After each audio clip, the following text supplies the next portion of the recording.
I'm going to make this very short. Point number one.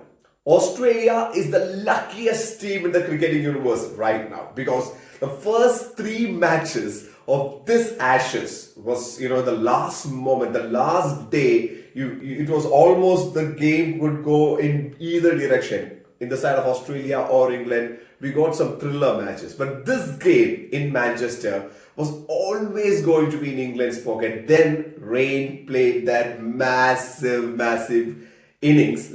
We can call that, figuratively. And Australia is just lucky.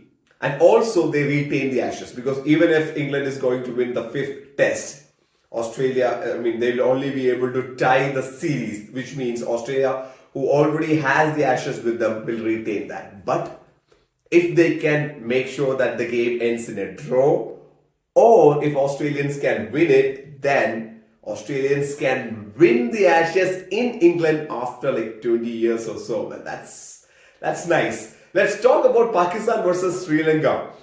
After the first win, the Pakistani side is full of confidence, and that was in full display when they were actually, tied the Sri Lankan side when the second test started today. So, yeah, that's another interesting 45 days of test match cricket for you. But the last day of India versus West Indies is poised pretty well, favoring Indian side, I would say. Because, if you look at the score, you can say, okay, the West Indies side can go for it. The problem is, if the West Indies side is trying to go and chase that total, chances are that Indians will be able to create more chances and win it. So the logical or maybe the sensible thing to do is West Indies should actually try and see through the first session without losing a wicket and then evaluate after that. But I would say it's in Team India's pocket. Like 60% the game is already in India's favor because Ravichandran also came out with two crucial wickets yesterday itself, including their captains who was in good nick, because if he was there, he could have made a huge difference. But now, let's see.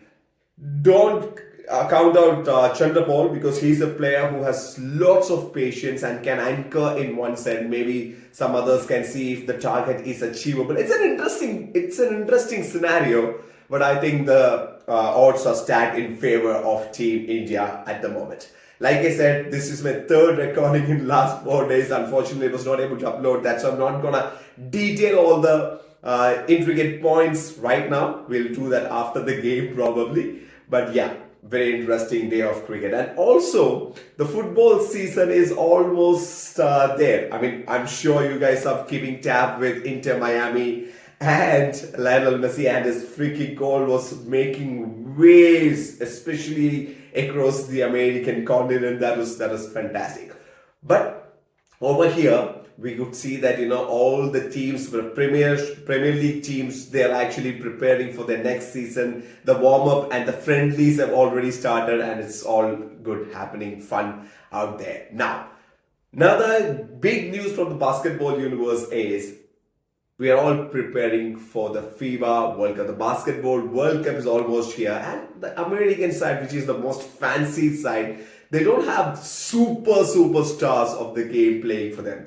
There is no KD, there is no LeBron, there is no Steph Curry and the likes, but the team is still good. But I would say the Canadians have a very strong unit, and there are some fancy teams like the Greeks. We need to see if the Giannis is playing, and also Luka. And there are a few interesting sides. We'll make sure that all the updates and the major teams are presented for you before things get heated up and interesting. All right, then catch you later. Until next time, this is RJ Vishnu. This is Radio Baba signing off, expecting an Indian win.